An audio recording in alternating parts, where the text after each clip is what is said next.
Hi friends, good morning అండి. ఇవాళ నేను పెద్ద చిక్కుడుకాయలతో కర్రీ చేస్తున్నాను. అది చపాతీలో కానీ రైస్లో కానీ చాలా బాగుంటుంది. చిక్కుడుకాయ మెంతి కూర పెట్టి కర్రీ చేస్తే చాలా బాగుంటుంది. అందులో ఆయిల్ వేసి కొన్ని ఉల్లిపాయలు కొంచెం ఎక్కువ వేసుకుంటే చాలా బాగుంటుంది టేస్ట్. ఉల్లిపాయలు వేసాను, కొద్దిగా కరివేపాకు, టమోటా. ఇవి మగ్గిన తర్వాత కొంచెం ఇది మెంతికూర అండి. మెంతికూర వేసుకుంటే కర్రీ చాలా టేస్టీగా ఉంటుంది. బాగా మంచి స్మెల్, ఆరోగ్యానికి కూడా మెంతికూర చాలా మంచిది ఫ్రెండ్స్. ఇవి వేసుకుంటే చాలా బాగుంటుంది కర్రీ. వేసాను. అలాగే అల్లం పేస్ట్ కూడా కొద్దిగా వేసాను. అల్లం పేస్ట్ కూడా వేయాలి ఫ్రెండ్స్. 1 స్పూన్ అల్లం పేస్ట్, మెంతికూర.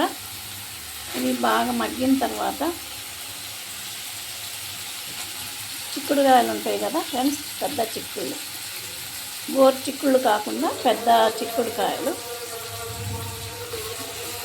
పెద్ద చిక్కుడుకాయలు వేసి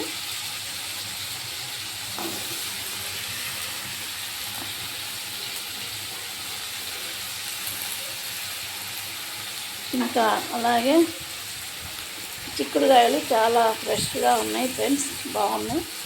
టేస్ట్ కూడా బాగుంటుంది చిక్కుడుకాయ కర్రీ.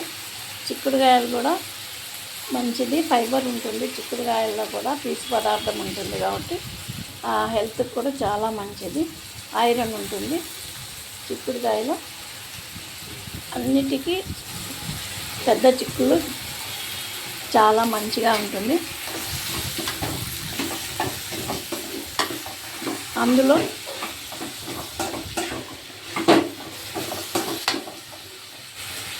కొద్దిగా ఉప్పు, సాల్ట్ వేసుకోవాలి ఫ్రెండ్స్.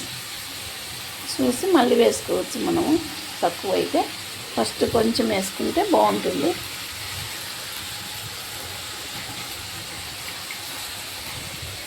అలాగే పసుపు వేసుకోవాలి ఫ్రెండ్స్.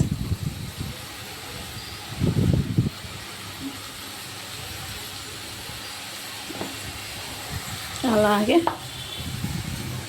కొద్దిగా కారం మనకు కర్రీలోకి సరిపడమైన వేసుకోవచ్చు అండి. కొంతమంది ఎక్కువ తింటారు, కొంతమంది తక్కువగా తింటారు.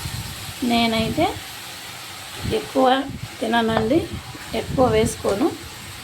అందుకే నేను తక్కువే వేస్తాను కర్రీలో. కారం ఎక్కువ ఉంటే అన్నంలోకి బాగుంటుంది. రైస్లో కూడా కలుపుకోవడానికి కారం ఎక్కువ ఉంటే చాలా బాగుంటుంది. నేను రెండిటికి, చపాతీకి, మధ్యాహ్నం రైస్లో, ఈవినింగ్ చపాతీలోకి వచ్చేటట్టు చేస్తున్నాను. ఇప్పుడు ఉదయం అయితే టిఫిన్ నేను ఉప్మా చేసుకొని తిన్నానండి. ఇప్పుడు మధ్యాహ్నంకి రైస్లోకి ప్లస్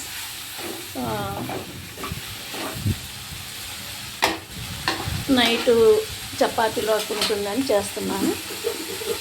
అది కొద్దిగా మగ్గిన తర్వాత కొంచెం, ఎక్కువ కాదండి, కొంచెం వాటర్ వేసుకుంటే బాగా ఉడుకుద్ది. నేను ఉడకబెట్టకుండా అలాగే వేసాను కదా, అందుకు కొద్దిగా వాటర్ వేసి మూత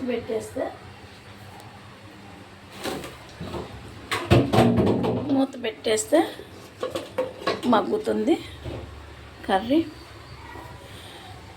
ఇంకా అది మగ్గిన తర్వాత కొద్దిగా ధనియాల పొడి